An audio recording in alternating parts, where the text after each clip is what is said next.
मतलब पता लगाओ उस जहाज में क्या था, उस कंटेनर में क्या था जो पाकिस्तान ने भेजा है बांग्लादेश पे, हमको पता लगना चाहिए। तो उसके बगल वाले में जो आदमी था उसने कहा कि हमने देखा साहब, हमने देखा। तूने क्या देखा?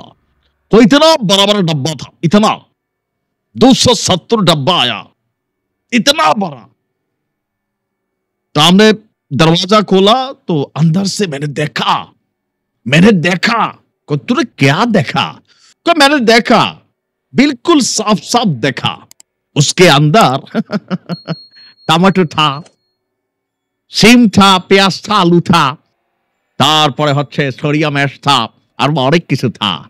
দর্শক, বাংলাদেশের স্বাধীনতার ইতিহাসের পর করাচি থেকে একটা কার্গো জাহাজ বাংলাদেশে এসেছে, যেটা নিয়ে ভারতের টেনশন যে না কোনো আবার এই কন্টেনার ভর্তি করে কোনো মেশিনারিজ আনলো, আগের সেই 10 ট্রাকের ঘটনার মতন এবার 270টা কন্টেইনার ঢুকছে, কি আছে? এবার তো মনে হয় ভারতের অবস্থা খারাপ হয়ে যাবে। নানান সন্দেহ, উদ্বেগ, আশঙ্কার মধ্যে আজকে আমরা ফাইনালি আজকে জানতে পারলাম সে জাহাজের মধ্যে কি আছে। ভারত ভাবলো কি আর ভিতরে মিলল কি? চট্টগ্রাম বন্দরের তথ্য অনুযায়ী আপনার সাধারণ ঘোষণা অনুযায়ী পণ্য ঠিক আছে কিনা তা যাচাই করে ছাড়পত্রতে কাস্টমস, এরপর আমদানিকারকরা খালাস করে নেন। তো 12ই নভেম্বর চট্টগ্রাম বন্দরে ছেড়ে যাওয়ার আগে জাহাজটি থেকে 370 একক কন্টেইনার নামানো হয়েছিল।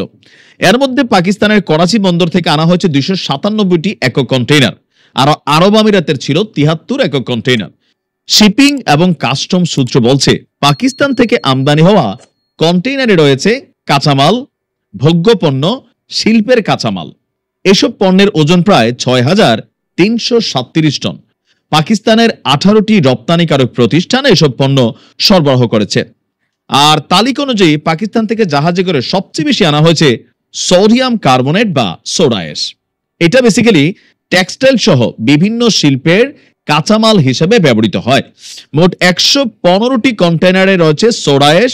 দ্বিতীয় সর্বোচ্চ আমদানি পণ্য হলো খনিজ পদার্থ ডলোমাইট রয়েছে 46 কন্টেইনারে। 35 একক কন্টেইনারে রয়েছে আপনার চুনা পাথর, আর বাকিগুলা এখানে কাঁচামাল আছে, ভোগ্য পণ্য আছে, অনেক কিছু আছে। তো বেসিক্যালি ভারত গতকালকে থেকে যেভাবে মার্কেটটা গরম করছিল, সেই মার্কেট গরমের মধ্যে আমরা ভাবছিলাম যে কি জানি কি, আবার আওয়ামী লীগের অনেক নেতাকর্মীরাও বিভিন্ন ছবি টবি দিয়ে বলতেছিলেন এইবার 10 ট্রাক না 297 বা 270 বা 290 কন্টেইনার ঢুকছে, মেশিনারি যে ভরা। ভারত বরাবরই টেনশনে থাকে যখন আওয়ামী লীগ সরকার ক্ষমতা থেকে সরে যায়, আর যার কারণে হয়তো উত্তেজনাটা একটা পারদ আকারে চলে যায়। তো माधी जी ने कहा बेटा ये तूने देखा? कहा ठाकुर मैं इतने देखा। कई दारा ঠাপাস করে একটা লাগাইছে, ছুটিয়ে লাল করে দেবো মাইরি, এরকম উল্টা পাল্টা খবর দিলে। ভালো থাকো।